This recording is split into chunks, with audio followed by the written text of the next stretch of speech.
গুপ্ত স্বৈরাচার থেকে দেশের মানুষকে রক্ষা করতে হবে বলেছেন তারেক রহমান। জানিয়ে দিব, জামায়াত ক্ষমতায় গেলে দাবি আদায়ে জনগণকে রাস্তায় নামতে হবে না বলেছেন শফিকুর রহমান। জানাবো, এস আলমের টাকা শুধু শেখ হাসিনা নন, অনেক দলের নেতা খাচ্ছেন বলেছেন আসাদুজ্জামান ফুয়াদ। আরো জানাবো, দেশে নারী ও শিশুদের জন্য আতঙ্কের জনপদে পরিণত হয়েছে বলেছেন সিপিবি। এবং সর্বশেষ জানাবো, জুলাই সনদ বাস্তবায়ন অঙ্গীকার নামায় স্বাক্ষরে একমত 12 দলীয় জোট। দর্শক শুনছিলেন সংবাদ শিরোনাম, এখন বিস্তারিত। গুপ্ত স্বৈরাচার থেকে দেশের মানুষকে রক্ষা করতে হবে বলেছেন তারেক রহমান। বিএনপির ভারপ্রাপ্ত চেয়ারম্যান তারেক রহমান বলেছেন, গুপ্ত স্বৈরাচার থেকে দেশ ও দেশের মানুষকে আমাদের রক্ষা করতে হবে। আজকে আমাদের একটাই লক্ষ্য থাকবে, সেটি হচ্ছে বিএনপির প্রত্যেক নেতাকর্মীকে সব ভেদাভেদ ভুলে ঐক্যবদ্ধ থাকতে হবে।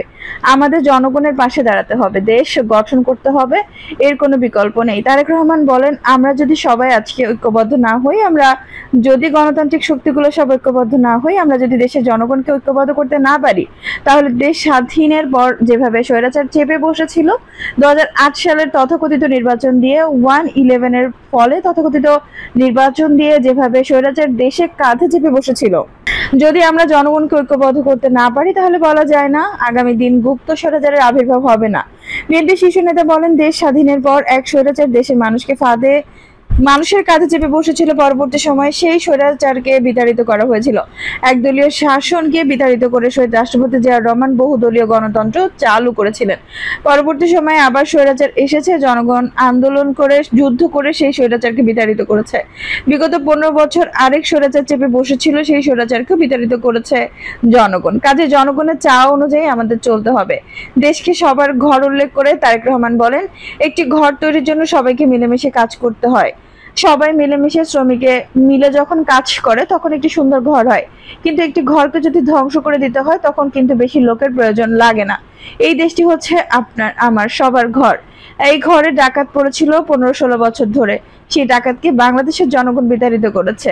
এখন বাংলাদেশকে গঠন করতে হবে, দেশ গঠনের শক্তি হচ্ছে জনগণ। তাই রাজনৈতিক কর্মী হিসেবে আমাদের জনগণের কাছে যেতে হবে। তারেক রহমান আরো বলেন, বিগত 15-16 বছর আমরা দেশের মানুষকে নিয়ে স্বৈরাচারের বিরুদ্ধে আন্দোলন করেছি, স্বৈরাচারের পতন হয়েছে, স্বৈরাচার দেশ থেকে বিতাড়িত হয়েছে। তাহলে সামনে কি? এখন সামনে হচ্ছে দেশ গঠন। সামনে মূল কাজ হচ্ছে দেশকে পুনর্গঠন করা।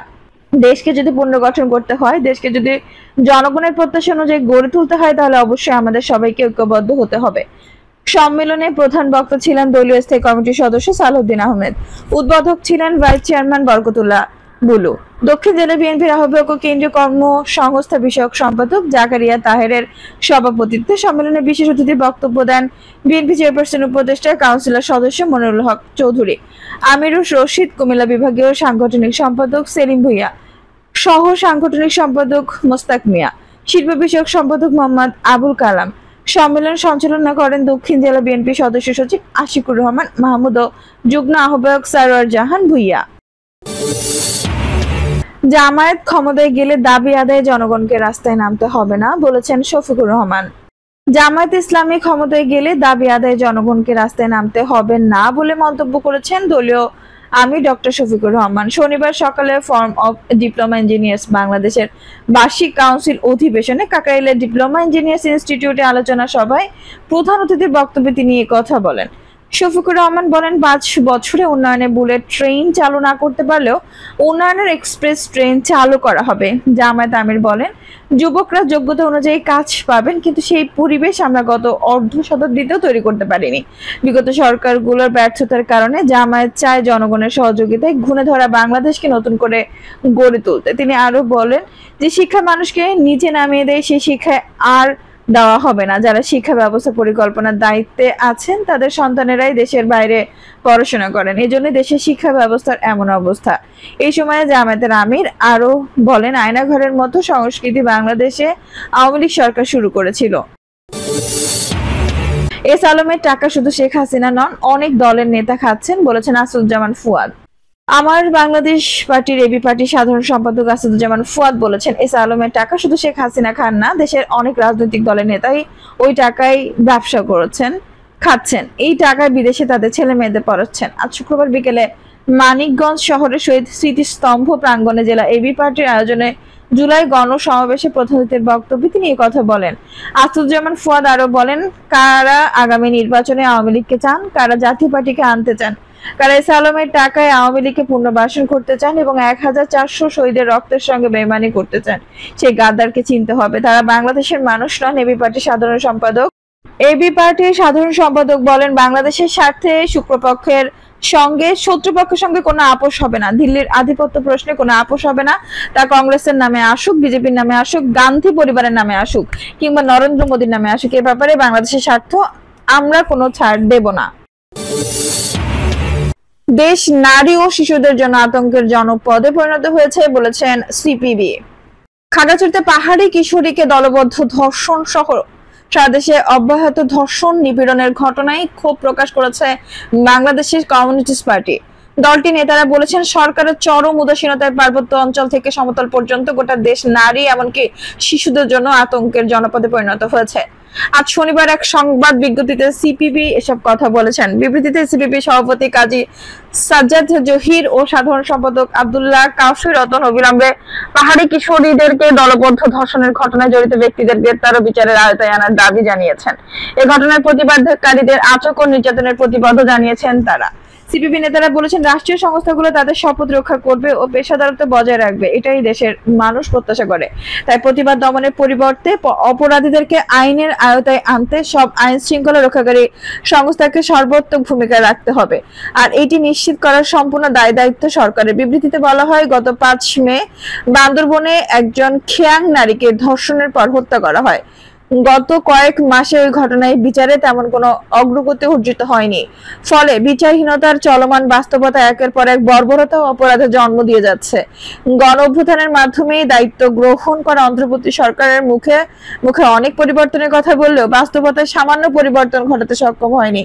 অব্যাহত ধর্ষণ নিপীড়নের ঘটনার প্রতিবাদ এবং নারীদের নিরাপত্তা ও স্বচ্ছন্দ জীবনের অধিকার প্রসঙ্গে ডানপন্থী রাজনৈতিক দলগুলো নীরব থাকারও সমালোচনা করেন সিপিবি নেতারা।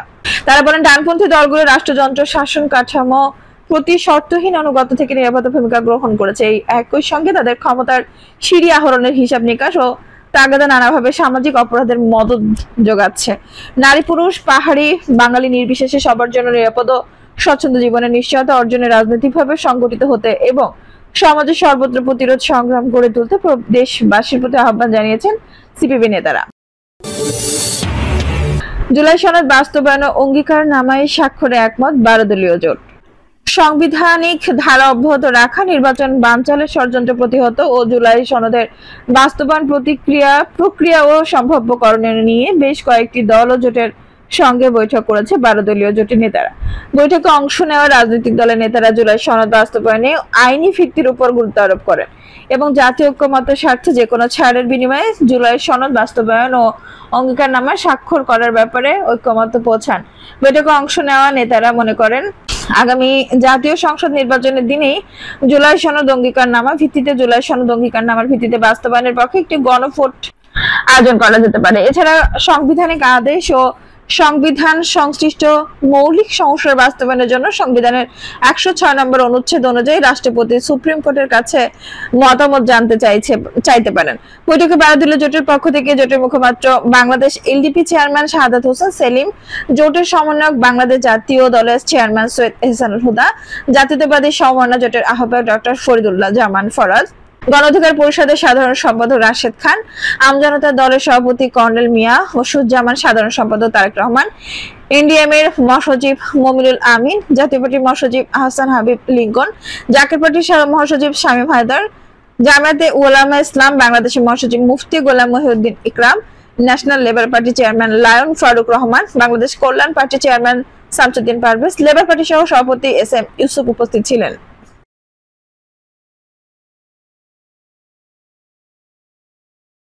দর্শক, এই ছিল এখনকার সর্বশেষ সংবাদ। নিশ্চয়ই ভালো লাগলে অবশ্যই একটা লাইক দিন, কমেন্ট করতে মূল্যবান মতামত জানান। সবসময় আমাদের পাশে থাকতে সাবস্ক্রাইব করে বেল বাটনটি অন করে রাখুন। ধন্যবাদ।